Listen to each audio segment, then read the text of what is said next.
قرآن اپنے آپ کو ڈیفائن کرتا ہے نزل الفرقان علی عبدہ.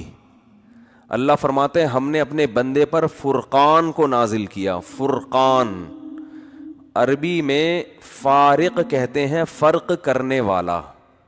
فرق کسے کہتے ہیں؟ جدا کرنے والا. تو قرآن کہہ رہا ہے یہ فارق نہیں ہے, جدا کرنے والی نہیں, بلکہ الفرقان مبالغہ ہے, مبالغہ سپرلیٹو ڈگری ہے. تو کیا مطلب؟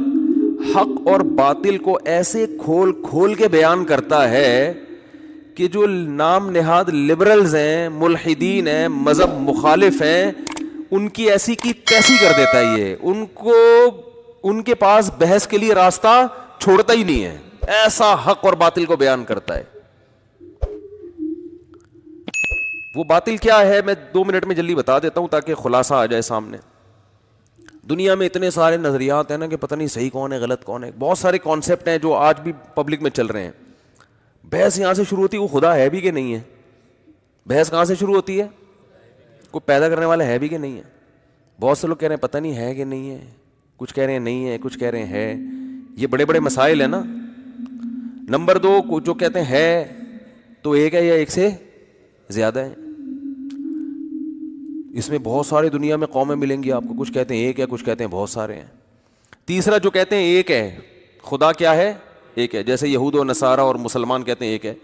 تو ایک کا مطلب کیا ہے؟ اس میں اختلاف ہے. وہ 6 خداؤں کو مان کے بھی کہتے ہیں کہ کیا ہے. عیسائی 3 خدا مانتے ہیں پھر بھی کہتے ہیں خدا کیا ہے؟ ایک ہے. لیکن کہتے ہیں ہم مانتے ایک ہی ہیں, لیکن پھر 3 بھی ہیں, لیکن پھر ایک بھی ہیں, لیکن پھر 3 بھی ہیں, لیکن دیکھا جائے تو ایک ہے. پھر بہت سے مشرکین یا رسول اللہ مدد یا غوث آدم مدد, قبروں کو سجدہ بھی, اس قبر سے بھی دعائیں مانگ رہے ہیں اور سارے سیٹ اپ ان کا چل رہا ہے, لیکن خدا کیا ہے؟ وہ تو ایک ہی ہے. اور بعض کہتے ہیں اگر یعنی کچھ تو ایسے ہیں جو کہتے ہیں ایک ہے ہی نہیں. جیسے ہندو سیدھا سیدھا کہہ دیتے ہیں بھائی بھگوانوں کے there are various types of بھگوانس. ہے بھائی صحیح بولا نا میں نے؟ There are a lot of types of bhagwans. بھگوانز نہیں ہوگا وہ, بھگوان کی تو پھر آگے ٹائپس بہت ساری ہو جائیں گی نا. بھگوانز ہی ہو گئے تو پھر کیا فائدہ. یہ ایسے جیسے مٹھائیوں کی بہت قسمیں, تو بھائی مٹھائی کی بہت قسمیں ہوں گی نا, جب قسمیں ہوں گی تو مٹھائیز بن جائیں گی. تو there are a lot of types of بھگوان, ہندو کہتا ہے. تو اتنی ٹائپس ہیں ان کے ہاں کہ کسی کو بھی کوئی بھی چیز بنی ہوئی ہو نا, جیسے اگر کہیں مٹی کا کوئی کچھ گارا رکھا ہوا ہے, آپ جا کے 2 اس کے ایسے کر کے مار دو اس کی سر میں, 2 انگلیاں گھسیڑ دو, ایک بنٹا لگا دو لا کے, بس وہ بھی کیا, اٹ از کالڈ بھگوان. تو اس کو بھی 10 لوگ شروع, اور یہ یوٹیوب پہ آپ دیکھ لیں ویڈیوز مل جائیں گی. ایک آدمی نے جا کے ویسے ہی کچھ رکھ دیا, یوں تو نہیں کیا, وہ تو میں بتا رہا ہوں کہ اس نے باقاعدہ آنکھ ناک بنائی, پبلک جھک رہی ہے اور پتہ نہیں کیا کیا کر رہی ہے اس کے ساتھ.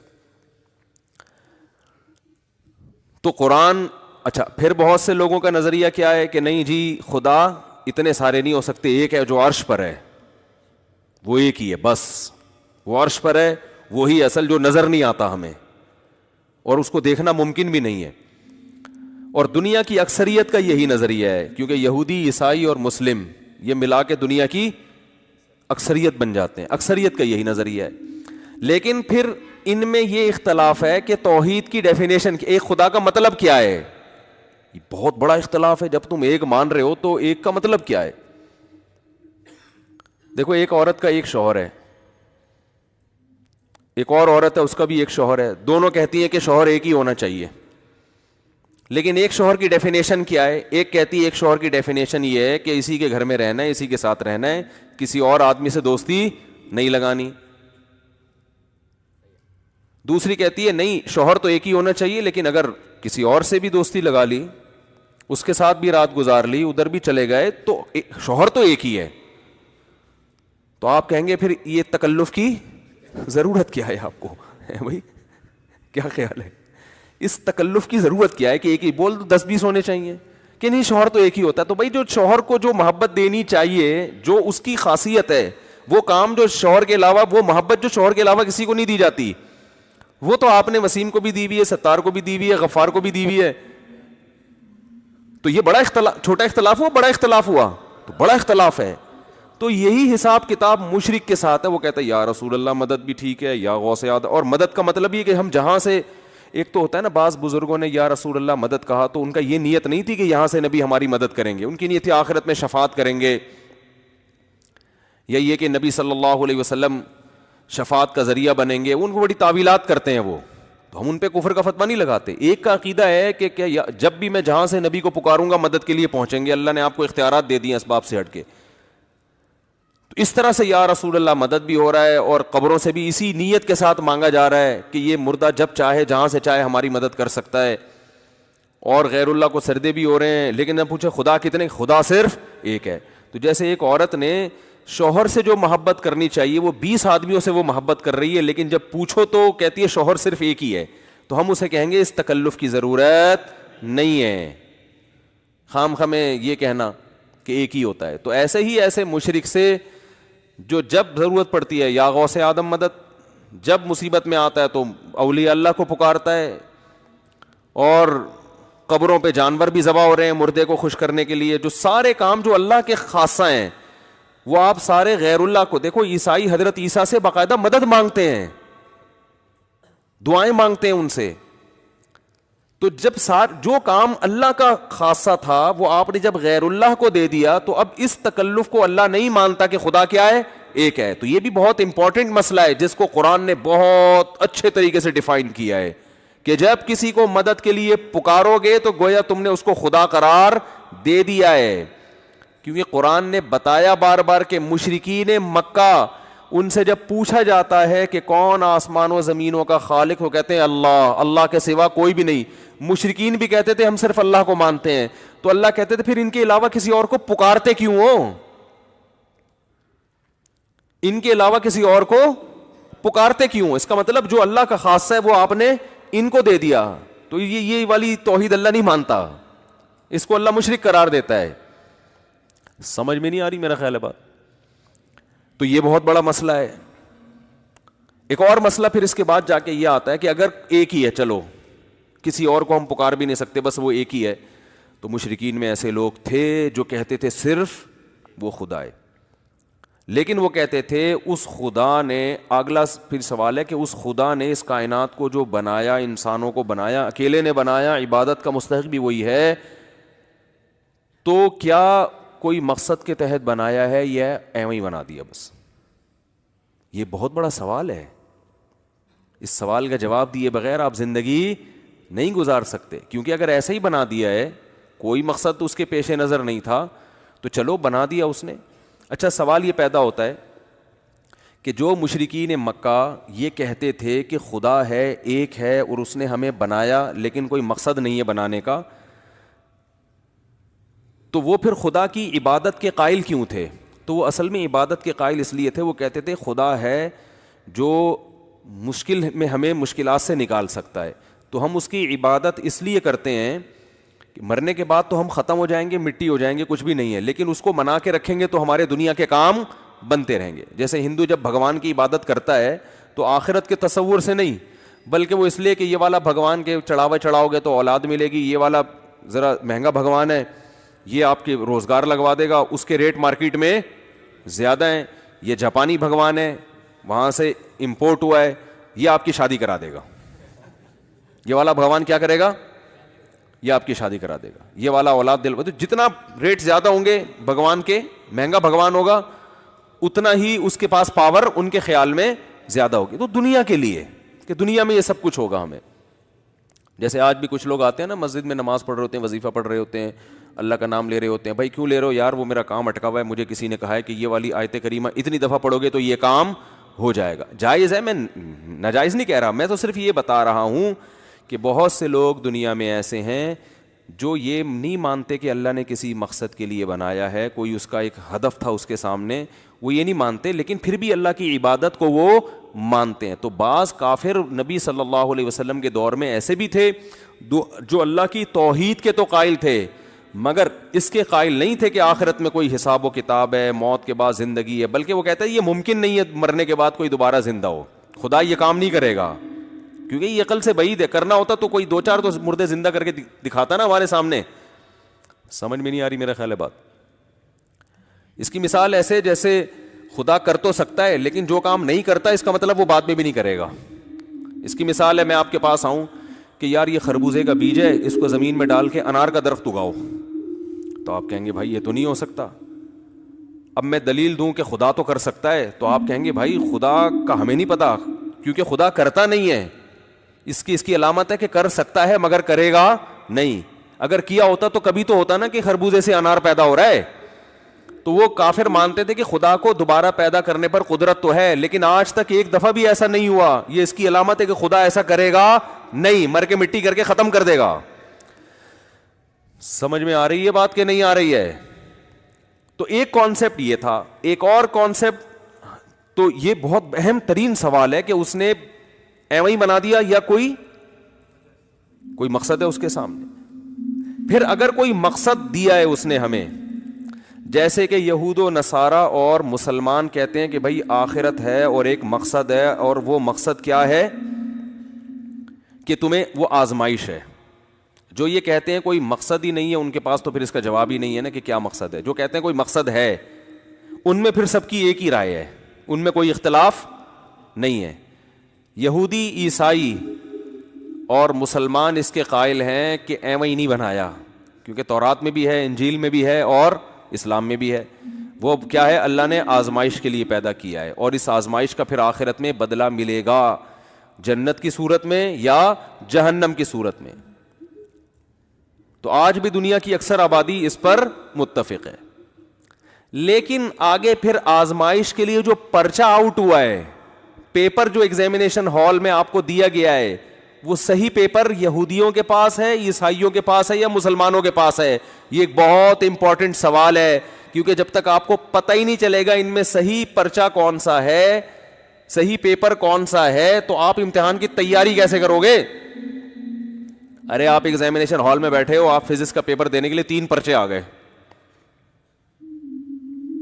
لفافہ بٹا, ابھی آپ اس کو کھول کے پڑھ رہے تھے, ایک اور لفافہ آ گیا, ایک اور آ گیا. اب آپ کہو گے ابے یہ والا فزکس کا ہے, یہ والا ہے کہ یہ والا ہے؟ نہیں آ رہی میرا خیال ہے بات. تو آپ اس وقت تک پیپر حل کرنا شروع نہیں کرو گے جب تک آپ کا کانسیپٹ کلیئر نہ ہو جائے کہ ان میں سے پرچہ ہے کون سا. اس وقت تک آپ بولو گے بھائی میں اپنے ٹائم کیوں, پتا چلا یہ والا کر دوں, اور 3 گھنٹے بعد جب ایگزامینیشن ہال سے نکالا تو پتا چلا وہ یہ والا نہیں, وہ تو وہ والا تھا. تو آپ بولے جب تک اس سوال کا جواب نہیں ملے گا آگے نہیں چلوں گا میں. تو یاد رکھو, عقل مند انسان کو جب تک اس سوال کا جواب نہیں ملتا کہ کوئی پیدا کرنے والا ہے یا نہیں, وہ اپنی زندگی 1 سیکنڈ بھی آگے گزارنے کے لیے تیار نہیں ہوتا. اگر یہ ثابت ہو جاتا ہے کہ یہ کائنات خود سے بنی ہے, اور یہ بحث کر کے تحقیق کر کے, پھر اس کی زندگی کیا ہے, آزاد, اس کا لائف اسٹائل مکمل چینج. کیونکہ پھر زندگی نام ہے عیاشی کا, کوئی مقصد نہیں ہے, کوئی ہدف نہیں ہے. لائف کو کیا کرو, انجوائے کرو, مزے اڑاؤ, چرس پیو, سٹے لگاؤ, نائٹ کلبوں میں جاؤ, جتنا ناچ سکتے ہو ڈانس کر سکتے ہو کرو. پھر تو مزوں کی ایک دنیا ہے بس. کہ عجیب بات ہے, مزے آتے نہیں ہیں ایسے آدمی کو, یہ عجیب ہے حساب. وہ بظاہر مزے کی ہو جائے گی لیکن حقیقت میں ہوگی نہیں. اس کی کیا دلائل ہے وہ پھر ابھی ٹاپک نہیں ہے, لیکن بہرحال اس کا مطلب کیا ہے. پھر یہ اتوار کا بیان, ہفتے کا بیان, جمعے کی نماز, اس دن ٹوپی پہن کے جا رہے تھے. یہ بھی ہوتا ہے نا, وہ جتنا بھی گنہگار سے گنہگار مسلمان ہو, کبھی نہ کبھی تھوڑی دیر کے لیے ٹوپی تو وہ پہن لیتا ہی ہے. انگریز تو 5 منٹ کے لیے بھی ٹوپی نہیں پہنتے نا, تو چائنا کی جالیوں والی ٹوپی پہن کے کبھی کبھار, جیسے وہ ایک صاحب تھے سیاسی لیڈر, کوئی بڑے آدمی تھے, ان کا انتقال ہو گیا, تو بحث ہو رہی تھی. کوئی کہتا ہے بھائی یہ بڑے بے دین تھے, یہ کوئی کہہ رہا تھا نہیں دیندار تھے. تو ایک طالب علم تھا ہمارے مدرسے میں, بڑا مزہ آئی, اس نے کہا میں نے ایک دفعہ ان کو ٹوپی پہنے ہوئے دیکھا تھا, اس کی علامت ہے کہ وہ نیک آدمی تھے. یعنی ایک اور کچھ عمل تو سامنے آ نہیں رہا, تو چلو ایک دفعہ ٹوپی پہنے ہوئے میں نے دیکھا تھا. اس کا مطلب اتنے بھی برے, کیونکہ لبرل آدمی تو ایک دفعہ بھی ٹوپی پہنتے ہوئے شرم آتی ہے کہ یار لوگ کیا کریں گے, ملا بن گیا ہے. تو پھر جو ہے نا, اگر کوئی نہیں ہے تو یار پھر آپ کا لائف اسٹائل مکمل کیا ہونا چاہیے, چینج. پھر یہ شادی بیاہ کے تکلفات, سالے, ساس, جٹھانیاں, ٹوپی ڈرامے ہیں بھائی. یہ جاؤ ٹکٹ کٹاؤ, امریکہ جاؤ, بوائے فرینڈ رکھو, اور لڑکیاں بوائے فرینڈ رکھیں, سمجھ میں آ رہا ہے 2-4 دن بعد وہ وسیم اس سے زیادہ ہینڈسم آیا, اب اس کو ہٹا یار, وہ ٹھیک ہے زیادہ, ٹھیک ہے, انجوائے کرنا ہے. تو پھر انجوائے کرنے کا میں کوئی کسر چھوڑنی نہیں چاہیے. پھر یہ چھوڑ دو ٹوپی ڈرامے جو ہے نا, عید بقرعید رمضان میں ایک روزہ بھی کیوں رکھ رہے ہو ٹھیک ہے نا, ایک بھی کیوں رکھ رہے ہو؟ اگر ڈاکٹر نے ڈائٹنگ کا کہا ہے تو 10 روزے رکھو, نہیں کہا تو ایک بھی نہ رکھو. پھر مفتیوں سے نہیں پوچھو کہ روزہ فرض ہے, نہیں, ڈاکٹر سے پوچھو کہ مجھے کھانا ہے کہ نہیں کھانا. ڈاکٹر کہے بھوکا رہو تو بھوکے رہ لو, کیونکہ صحت اچھی ہوگی تو لائف کو انجوائے کر سکو گے. پھر کماؤ پیسے, یہ بہت اہم سوال ہے. اور اگر کوئی ہے, یعنی یہ سوال کا جواب ضروری ہے یا نہیں ہے مجھے ہی بتاؤ نا, کیونکہ لائف پر اس سے یہ فضول سوالات نہیں ہیں کہ حضرت یوسف علیہ السلام کی زلیخا سے شادی ہوئی تھی کہ نہیں ہوئی تھی. لوگ یہ بھی سوال پوچھتے ہیں نا. ارے لوگ مجھ سے سوال پوچھتے ہیں کہ جو زلیخا عزیز مصر کی بیوی زلیخا, اس کا پتہ نہیں نام تھا نہیں تھا, لیکن مشہور یہی ہے کہ اس کی بعد میں اینڈ میں یوسف علیہ السلام سے شادی ہوئی تھی کہ نہیں ہوئی تھی. تو میں کہتا ہوں بھائی اگر ہوئی تھی تو ہم کیا کریں, نہیں ہوئی تھی تو ہم کیا کریں, کیونکہ اب ولیمہ تو بہرحال ہو چکا. یعنی اس کا ہماری پریکٹیکل لائف سے کوئی تعلق نہیں ہے. یزید لعنتی ہے یا رحمت اللہ علیہ؟ ویسے میں نے یزید کو رحمت اللہ علیہ کبھی بھی نہیں کہا. میرے بارے میں فیک پوسٹ چلائی گئی ہے اور اس میں جو کچھ بولا گیا سب جھوٹ, اور اس فیک پوسٹ کا بہت نقصان ہوا ہے. تو جو بھی پوسٹیں آ رہی ہوتی ہیں آنکھ بند کر کے یقین نہ کر لیا کرو. اب قطع نظر اس سے کہ وہ لعنت اللہ علیہ ہے یا رحمت اللہ علیہ, بھائی آپ نے اپنی قبر میں جانا ہے, آپ سے آپ کے بارے میں سوال ہوگا.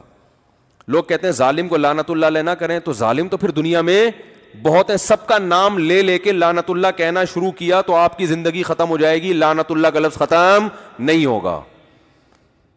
بات آ رہی ہے سمجھ میں؟ وہ تو پھر حضرت عثمان کے قاتل پہ بھی لعنت اللہ علیہ, ہم تو کہتے ہیں حضرت حسین کو جس نے قتل کیا لعنت اللہ. لیکن اب اس کے علاوہ بھی تو دنیا میں غم ہے نا. جو بھی حسین کا قاتل ہے اللہ کی 100 لعنتیں ہوں, ہماری بد دعا ہے اس کے لیے, لیکن بس دے دی لعنت. اب یہی تھوڑی کہ سارا دن ہر محرم میں یہی ایک پروگرام چلتا رہے, یزید اور وہ قصے کہانیاں وہی لے کے صبح سے شام ایک ہی ٹاپک ہو اور پوری قوم اسی پہ چل رہی ہو.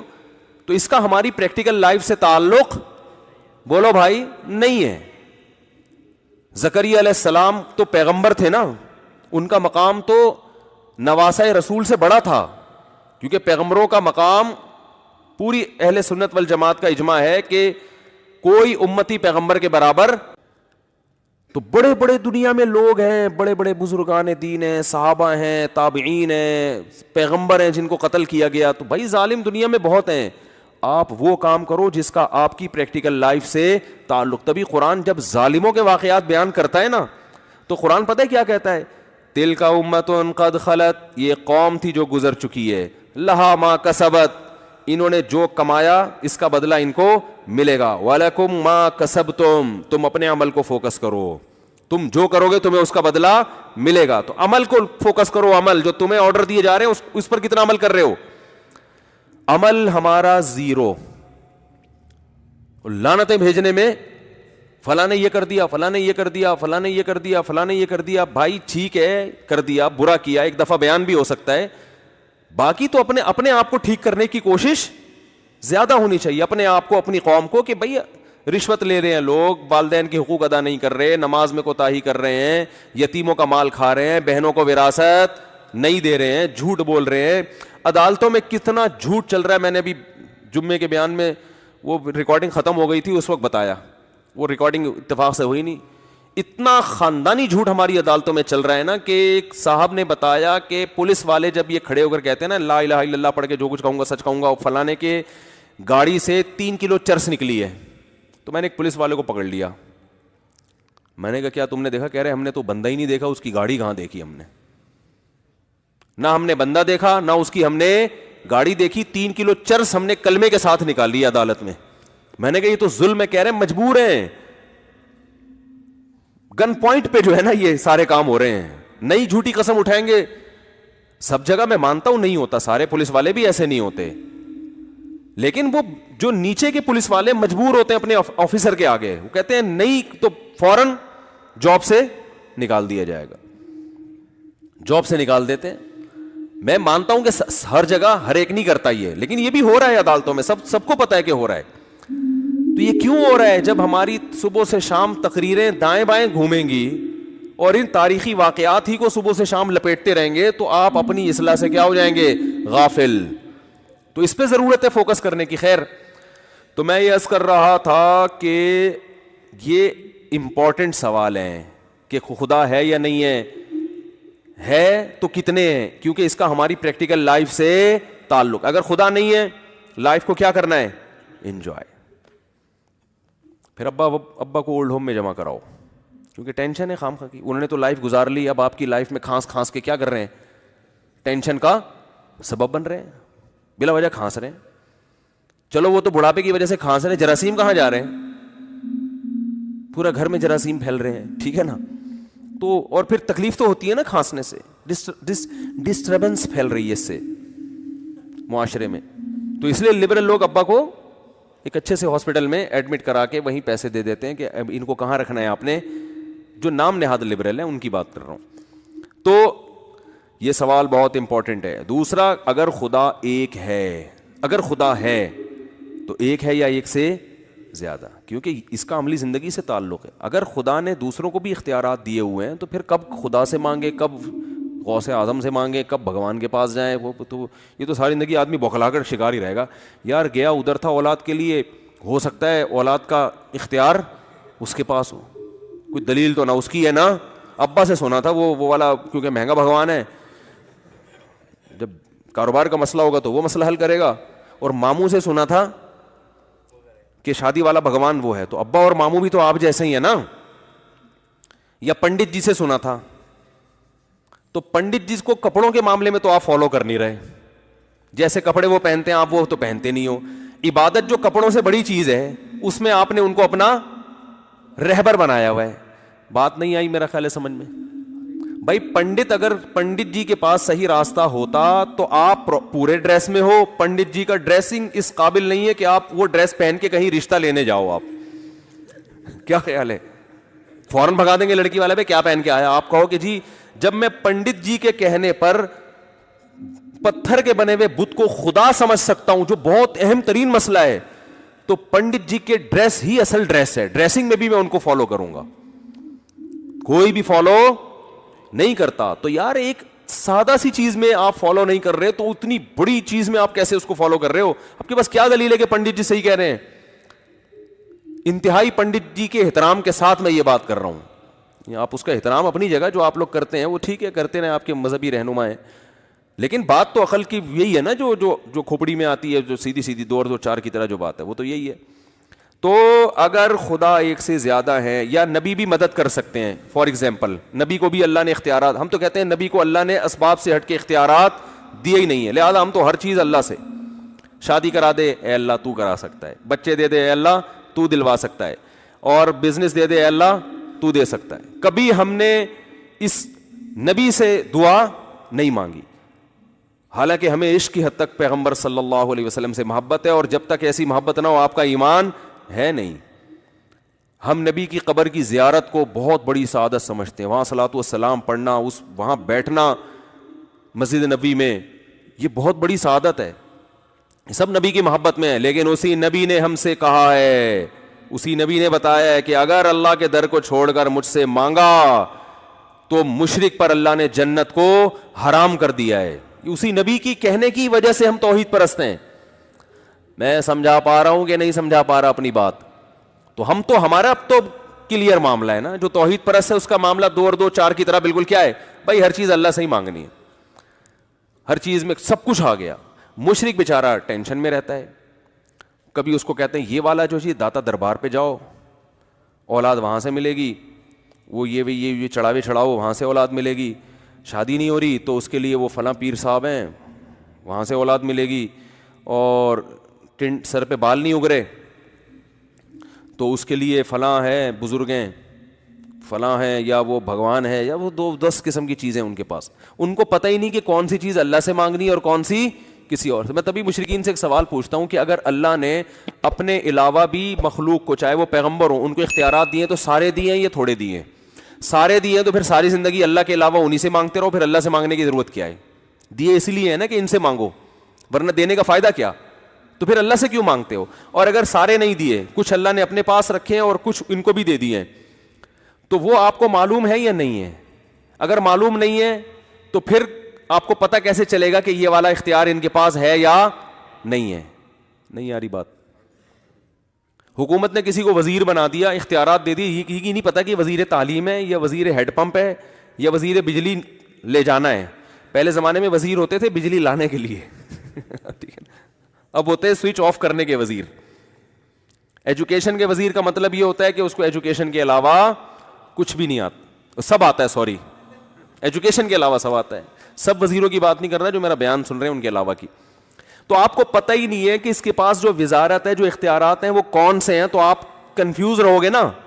تو اگر اللہ نے اپنے علاوہ پیغمبر کو بھی اختیارات دیے ہیں تو سارے تو دیے ہیں, تو پھر اللہ سے مانگنے کی ضرورت نہیں ہے. اور اگر بعض دیے تو وہ معلوم ہے یا نہیں ہے؟ اگر معلوم نہیں ہے تو بھی کوئی فائدہ نہیں, اور اگر معلوم ہے تو ان کی لسٹ پیش کر دیں آپ.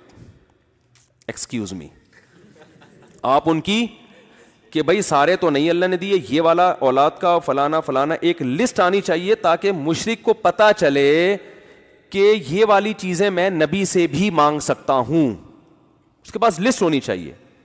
لیکن مشرک کہتے ہیں نہیں سارے اختیارات دے دیے ہیں, تو پھر سارے پر یہ پھر اشکال ہوتا ہے کہ جب سارے ہی دے دیے تو پھر اللہ سے مانگنے کی ضرورت کیا ہے؟ پھر تو ساری زندگی نبی سے ہی مانگتے رہو. تو ہمارا توحید پرست آدمی کا کانسیپٹ کلیئر, اور یہ قرآن نے کلیئر کر دیا نا. قرآن نے 2 اور 2 4 کی طرح بتا بھائی کچھ بھی نہیں دیا. اسباب سے ہٹ کے کسی کے پاس کوئی طاقت ہے ہی نہیں. جس کے پاس ہے لاجک کے تحت ہوگی, اسباب کے تحت ہوگی. جیسے میں آپ سے کہتا ہوں پانی پلاؤ, تو یہ نہیں کہ پانی آ جائے گا. آپ جاؤ گے نل کا کھولو گے, ایک اپنے جو ظاہری اسباب ہیں وہ اختیار کرو گے. اور کرامت اور معجزے میں ہمیں بتا دیا کہ اس کا کیا فرق ہے. وہ بھی کرامت بھی اللہ ہی کا کام ہوتا ہے, اس میں ولی کا اپنا دخل نہیں ہوتا. معجزہ بھی اللہ کا ہوتا ہے, نبی کا اس میں دخل نہیں ہوتا. نبی کا صرف ہاتھ ہوتا ہے. تو نبی نے جو چاند کے 2 ٹکڑے کیے, نبی نے نہیں کیے, یہ کس نے کیے ہیں؟ یہ تو اللہ نے کیے ہیں. نبی کی طرف اس کی مجازن نسبت کی جاتی ہے. تو بہت توحید کا معاملہ 2 اور 2 4 کی طرح کیا ہے, بہت واضح ہے, اس میں کوئی کنفیوژن نہیں ہے. تبھی تو بہت سے عیسائی مسلمان ہوتے ہیں کہ یار اسلام کے عقیدے 2 اور 2 4 کی طرح سمجھ میں آتے ہیں. باقی کسی مذہب میں بھی جاؤ گے تو آپ کو بیسک کانسیپٹ کلیئر کرنے میں 48 سال لگیں گے, پھر بھی آپ کے کانسیپٹ کلیئر نہیں ہوں گے. پھر بھی آپ بیٹھ کے پڑھتے ہی رہو گے, پتہ نہیں بوکھلا جاؤ گے تھوڑے دنوں میں. تو ایک اللہ ہے. اب ایک اللہ ہونے کے بعد امپورٹنٹ سوال یہ ہے کہ اس نے بے مقصد بنایا یا با مقصد بنایا. یہ میرا بیان اس ٹاپک پر بہت دفعہ ہو چکا ہے, میں جلدی ریپیٹ کر رہا ہوں. بے مقصد بنایا ہے تو بھی بس ہے, تو پھر اس کو مانگ لیا کرو اپنی دنیاوی حاجات کے لیے, اور مر کے کیا ہو جاؤ گے؟ ختم ہو جاؤ گے, بس ختم کہانی. پھر بھی لائف اسٹائل ہوگا, نتیجے میں وہی لائف کو کیا کرنا ہے, انجوائے. بلکہ اللہ کو مانگنا بھی انجوائمنٹ کے لیے. لائف انجوائے کرنے میں کہیں کوئی کباب میں ہڈی بن رہا ہے تو اللہ سے مانگو یہ ہڈی کیا ہو جائے, ختم ہو جائے. تو وہ بھی لائف انجوائے ہی ہے, اور کچھ بھی نہیں ہے اس کا مقصد.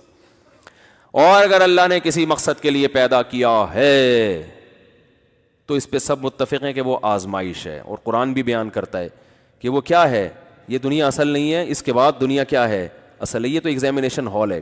تو پھر وہ امتحانی پرچہ ہے کس کے پاس, وہ سوالات ہیں کیا؟ عیسائی کہتے ہیں ہم صحیح ہیں, یہودی کہتے ہیں ہم صحیح ہیں, مسلمان کہتے ہیں ہم. ان تینوں کے علاوہ تو کسی کے پاس پرچہ ہے ہی نہیں نا. ان تینوں کے علاوہ تو کوئی یہ دعویٰ ہی نہیں کر سکتا کہ ہمارے پاس اللہ کا کلام ہے, وہ تو دعویٰ ہی نہیں کر سکتے. یہ 3 دعویٰ کرتے ہیں. تو ان تینوں پیپر کو جب سامنے رکھ کے آپ دیکھیں گے نا, تو یہ بالکل جیسے فزکس کے ایک طالب علم کو پتہ چل جاتا ہے 3 پیپر اناؤنس ہوئے, ایک پیپر میں 5 سوالات ہیں, فزکس کی ایکویشنز ہیں, اس میں مشقیں دی ہوئی ہیں, اور ہر سوال کا نمبر ڈلا ہوا ہے, ایک چیز ہے. دوسرے پیپر جب آپ کے پاس آیا تو ایک سوال میتھ کا آ رہا ہے, اس میں صرف ایک تھوڑی سی ایک فزکس کے بارے میں 2 4 چیزیں لکھی ہوئی ہیں اس میں. پروجیکٹائل موشن جو ہے نا اس کے بارے میں ایک تھوڑا سا لکھا ہوا ہے, باقی پورا پرچہ کیا ہے, خالی. تیسرا مکمل خالی ہے, اس میں صرف اتوار کے دن چرچ جانا لکھا ہوا ہے. بات آ رہی ہے سمجھ میں؟ اور 25 دسمبر کو کرسمس ڈے منانا لکھا ہوا ہے. اس کے علاوہ اس میں کخ بھی نہیں ہے. تو آپ تینوں پرچوں کو جب کمپیئر کرو گے نا, آپ کہو گے یار فزکس کا پراپر جو طریقہ ہے نا پیپر, وہ تو یہ ہے. باقی تو پیپر صرف لکھا ہوا ہے, وہ پیپر کہلانے کے مستحق نہیں ہے. بہت مشکل ہے میرے بھائی, بات سمجھانا بہت مشکل ہو گیا. دنیا میں سب سے مشکل کام پتہ ہے کیا ہے؟ دوسری شادی کرنا. آپ کہہ رہے تھے بات سمجھانا. بات سمجھانا اتنا مشکل نہیں ہو تو میں ویسے ہی, تاکہ آپ لوگ بہت دماغ لگا کے سنیں نا, ورنہ اس میں کیا مشکل ہے, 2 اور 2 4 کی طرح بات ہے. مشکل تو وہ ہے جو میں نے ابھی آپ کو بتائی ہے, کر کے دیکھو تو پتہ چلے گا.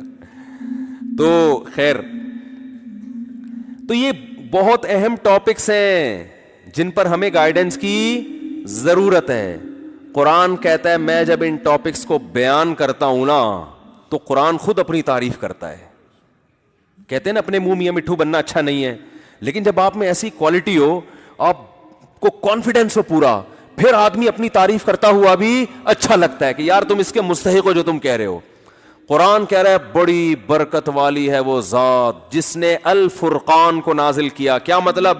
ایسے سوالات کے جب تک وہ حل نہیں ہوتے آپ ایک قدم زندگی کا آگے نہیں گزار سکتے. اگر گزارو گے وہ کھائیوں کی طرف جائے گا وہ قدم آپ کا. تو ان سوالات کے جوابات اور ان پر اٹھنے والے اشکالات کو ایسے قرآن ڈیفائن کرتا ہے کہ دودھ کا دودھ اور پانی کا پانی کر دیتا ہے. صاف پتہ چل جاتا ہے حق کیا ہے اور باطل. ایک جگہ تو قرآن ایسا جوش میں آیا, قرآن جب دلائل دیتا ہے نا, ایک دفعہ اللہ تعالیٰ نے دلائل دیتے دیتے ایسا قرآن کو گویا جوش آ رہا ہے, بل نقذف الحق بالباطل فیدمغہ. اللہ فرماتے ہیں ہم جب دلائل دیتے ہیں نا تو ہم حق کو اٹھا کے باطل پہ ایسا کھینچ کے مارتے فیدمغہ کہ باطل کا دماغ نکال کے باہر پھینک دیتا ہے. وہ کیا انداز ہے قرآن کا. جیسے آپ کہتے ہیں نا کہ میں نے, ایک ہوتا ہے آپ کو کوئی ڈرا رہا ہو کہ ابے وہ جو بندہ ہے نا اس سے نہیں لڑنا, اس سے پنگا. ایک تو آپ لوگ کو بولنے پر پتہ نہیں کیا تکلیف ہو رہی ہے یار, بول دو نہیں لینا, اس میں کیا جا رہا ہے؟ ایک اسٹائل یہ ہوتا ہے نا کہ آپ کو کوئی کہہ رہا ہے کہ یار وہ آدمی جو ہے نا اس سے نہیں لڑنا, تم بڑے پہلوان ہو, تم بڑے بہت لوگوں کو تم پچھاڑ چکے ہو, لیکن وہ جو سامنے بندہ آ رہا ہے نا وہ بڑا پہلوان ہے, اس سے پنگا نہیں لینا, اس سے نہیں پنگا لینا. آپ نے, آپ بڑے فنٹر, آپ نے پنگا لے لیا اور آپ پٹ پٹا کے طبیعت سے آ گئے جیسے نارملی ہوتا ہے. لیکن ہوا کچھ برعکس. آپ کو اتنا اپنے اوپر اعتماد ہے, اتنا کانفیڈینس ہے, آپ کو پتا ہے بھائی یہ جو پہلوان بنا پھرتا ہے یہ میرے ٹکر کا نہیں, ہم لے گا پنگا, ہم لڑائی کرے گا. اور آپ نے لڑائی کر کے اس کو پچھاڑا. جس نے آپ کو چیلنج کیا تھا نا کہ تو لڑ نہیں سکتا, وہ ابھی آپ کے پاس موجود نہیں ہے, تو آپ نے اس کو پچھاڑ دیا اور ایسی کی تیسی کر دی اس کی. پھر جب آپ, وہ تو مان نہیں رہا تھا کہ آپ لڑ سکتے ہو, تو پھر جب آپ اس کو بتاؤ گے نا تو آپ صرف اتنی بات نہیں کرو گے کہ یار میں لڑا تھا اور امید تو نہیں تھی جیتنے کی لیکن الحمدللہ میں کامیاب ہو گیا, بس اللہ کا فضل تھا, بس کبھی کبھار ہو جاتا ہے. یہ اسٹائل نہیں ہوگا آپ کا, یہ اسٹائل نہیں ہوگا. آپ بولو گے بیٹا تو بات کر, تو مجھے کہہ رہا تھا کہ تو لڑ نہیں سکتا, میں نے ایسا پنچ مارا ہے کہ اس کا بھیجا نکال کے باہر پھینک دیے, جا کے دیکھ کھوپڑی الگ پڑی ہوئی ہے اور مغز الگ پڑا ہوا ہے. یہ اسٹائل ہوگا کہ نہیں ہوگا؟ یہ جب ہوگا جب آپ کام بھی ایسا کر کے آؤ اور آپ میں اتنا کانفیڈنس ہو. تو قرآن کہہ رہا ہے باطل گویا ایک پہلوان ہے. جتنے باطل ہے نا, جو کہتے ہیں خدا نہیں ہے وہ بھی باطل ہے, جو کہتے ہیں خدا ہے مگر ایک نہیں ایک سے زیادہ ہے وہ بھی باطل ہے, جنہوں نے ہزاروں بھگوانوں کو مانا ہوا ہے. جو کہتے ہیں خدا ایک سے ایک ہے لیکن وہ بے مقصد پیدا کیا اس نے, یہ بھی باطل ہے. جو کہتے ہیں با مقصد پیدا کیا لیکن مقصد ہمارے پاس ہے, اسلام کے پاس نہیں ہے, عیسائیت اور یہودیت, وہ کہتے ہیں مقصد یہ ہے جو ہم بتا رہے ہیں. تو قرآن کہہ رہا ہے ان تمام باطلوں کو اکھاڑے میں لا کے قرآن ان کی کھوپڑی پر ایسے پنچ لگاتا ہے کہ یہ مرتے نہیں ہیں. موت تو ہلکی چیز ہے بھائی, کیونکہ مر جاتا ہے نا کوئی بندہ تو جا کے چیک کرنا پڑتا ہے مرا بھی ہے کہ نہیں مرا. تو باطل کو اللہ اس طرح ڈیفائن نہیں کرتا کہ ڈیفائن کرنے کے بعد آپ چیک کریں واقعی باطل کا ستیہ ناش ہوا ہے کہ نہیں ہوا, ایسا نہیں ہے. یہ تو پھر تمہیں چیک کرنا پڑے گا, پتہ نہیں یہ باطل کا بطلان ہوا بھی ہے کہ نہیں ہوا. اللہ فرماتے ہیں ایسا پنچ لگتا ہے ان کی کھوپڑی پر کہ ان کا مغز اڑ جاتا ہے. کھوپڑی سے جس کا مغز نکل کے گرے نا اسے دیکھتے ہی کہہ دیتا ہے آدمی یہ مر گیا بھائی, اس کے زندہ ہونے کا کوئی چانس. کیونکہ جب مرتا ہے نا تو ڈاکٹر کو بلایا جاتا ہے, نبض چیک کی جاتی ہے, بھائی سکتے میں نہ آیا ہو. ایک آدمی کی ساس کا انتقال ہوا, وہ انتقال نہیں سکتے میں آئی تھی, وہ ایک جھٹکا آیا اٹھ کے بیٹھ گئی. وہ کتنے کیس ہوئے کھمبے بچانے کی, بھائی میں نے بتایا نا, بیگم کو لے کے جا رہے ہیں وہ کھمبے سے ٹکرائی, وہ اٹھ کے بیٹھ گئی. جنازہ میت لے کے جا رہے ہیں بیگم کی, کھمبے سے ٹکرائی اٹھ کے بیٹھ گئی. وہ سکتا ہوا تھا اس کو. اگلی دفعہ جب مری ہے تو لے کے جا رہے ہیں لوگ, کلمہ پڑھ رہے ہیں, کہہ رہے ہیں کھمبا بچا کے بھائی, ٹھیک ہے نا, لوگ کیا کہہ رہے ہیں, کھمبا بچا. لیکن اگر اس کی بیگم اللہ نہ کرے اس کا بھیجا نکل کے گر جاتا, پھر یہ کہنے کی ضرورت, پھر کہتا کھمبے سے ٹکراؤ یا نہیں ٹکراؤ, یہ سکتے میں نہیں ہے بھائی, یہ تو پورا مغز باہر آ گیا ہے. نہیں آ رہی میرا خیال ہے بات. تو قرآن کہہ رہے ہیں ہم جب باطل پہ رد کرتے ہیں اور دلائل کی انبار لگاتے ہیں, فَيَدْمَغُهُ, اس کے دماغ پہ ایسا پنچ لگاتے ہیں نا, یہ عربی کی بلاغت ہے کہ اس کا سر سے بھیجا نکال کے باہر پھینک, بشرطے کہ قرآن کوئی سمجھ کے پڑھے تو صحیح. کوئی تعصب کی اینک اتار کے جب قرآن پڑھے گا اور سمجھے گا تو اللہ فرماتے ہیں ایسا کانسیپٹ کلیئر ہوگا نا, دودھ کا دودھ اور پانی کا پانی کر کے رکھ دیں گے. فَيَدْمَغُ فَإِذَا هُوَ زَاهِقٌ, اور باطل پتلی گلی سے بھاگتا ہے. زاہق کا مطلب غائب ہو جاتا ہے, چھوڑتے پنپنے نہیں دیتے ہم اس کو دلائل کی دنیا میں. تو قرآن نے ایسے کانسیپٹ کلیئر کر دیے ہمارے لیے, پرچہ بتا دیا بھائی, کوئی اور پرچہ رکھا ہی نہیں ہے. تو خیر بات کہاں سے شروع ہوئی تھی, تو میں یہ عرض کر رہا تھا, ہاں پھر جب اسلام ہی کے پاس ہے پرچہ تو پھر جو اسلام کہہ رہا ہے اس کو فالو کرنا پڑے گا. اسلام کہہ رہے معذرت کے ساتھ داڑھی رکھ لو, تو بڑھا لو یار, کیا ٹینشن ہو رہی ہے بار بار, کیا ہو جائے گا داڑھی اگر آپ رکھ لیں گے, تھوڑے سے ہینڈسم نظر آ رہے ہیں بغیر داڑھی کے, یہی ہو رہا ہے نا, 10-20 لڑکیاں پھنس جائیں گی, یہی ہوتا ہے لڑکوں کا کہ یار وہ لڑکیاں دیکھیں ملا سے لگ رہا ہے. او بھائی زندگی مسافر خانہ ہے یار, کیا کرنا ہے. جب نبی نے حکم دے دیا آپ اللحا, داڑھی بڑھاؤ, اللہ نے موسیٰ علیہ السلام کو کچھ چیزیں تورات میں محفوظ ہیں, اب بھی داڑھی بھی محفوظ ہے, تبھی یہودی بڑی بڑی داڑیاں رکھتے ہیں. یہودیوں سے عبرت حاصل کر لو. اور ابھی بھی میں نے خود پڑھا ہے تورات میں کہ اللہ نے موسیٰ علیہ السلام کو کوہ طور پہ بلا کے کہا کہ اپنی قوم کو حکم دیں کہ داڑھی نہ کاٹیں, اور کیا ہوتا ہے یہودیت عیسائیت سے زیادہ محفوظ ہے. یہودی مذہب اگرچہ پرانا ہے لیکن اس میں حفاظت عیسائیوں سے, اس مذہب کی حفاظت یہودیوں کے پاس پھر بھی چند سوالات ہیں, عیسائیوں کے پاس وہ بھی نہیں ہیں, 2-4 چیزیں رہ گئی ہیں بس.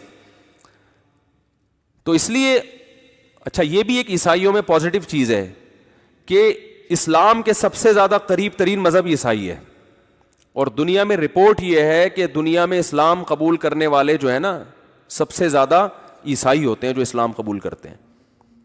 تو اور ان کے لیے اللہ نے احکام بھی نرم رکھے ہیں یہود و نصارہ کے لیے. عام مشرکوں سے جیسا معاملہ نہیں کیا, ان کا آپ ذبح کیا ہوا جانور کھا سکتے ہو عیسائیوں کا یہودی کا, ان کی عورت سے آپ نکاح کر سکتے ہو, ہندو سے سکھ سے نہیں کر سکتے, ان کا ذبح کیا ہوا نہیں کھا سکتے. تو یہ اللہ نے تھوڑا سا ان کو پروٹوکول بھی دیا ہے کہ یہ کم از کم اللہ کو کی توحید کے زبان سے قائل ہیں, اور پیغمبروں پر, بہت سے پیغمبروں پر ایمان رکھتے ہیں, بہت سے تو پیغمبروں کے سلسلے کے ہی قائل نہیں ہے نا. تو اس لیے اسلام نے ان کی مخالفت اتنی شدید نہیں کی ہے جتنی دوسروں کی ہے, بلکہ ان کو اہل کتاب کا لقب دیا ہے قرآن نے. عام مشرکوں کو تو مشرک کا لفظ لقب دیا ہے, لیکن ان کو کیا لقب دیا ہے, اہل کتاب, یعنی تھوڑا سا پروٹوکول دیا ہے. جب آپ کسی کو عزت دے کے بات کرتے ہیں تو یہ پروٹوکول ہی ہے نا. قرآن عام مشرک کو کہتا ہے, یا وہ کیا ہے جگہ جگہ ان الذین ان المشرکین, مشرکین کا لفظ استعمال کرتا ہے قرآن, انما المشرکون کہیں ہے, کہیں ان المشرکین ہے. لیکن جب اہل کتاب کی بات آتی ہے تو قرآن ان کو مشرک مان کے بھی مشرک کا لفظ ان کے لیے استعمال نہیں کرتا.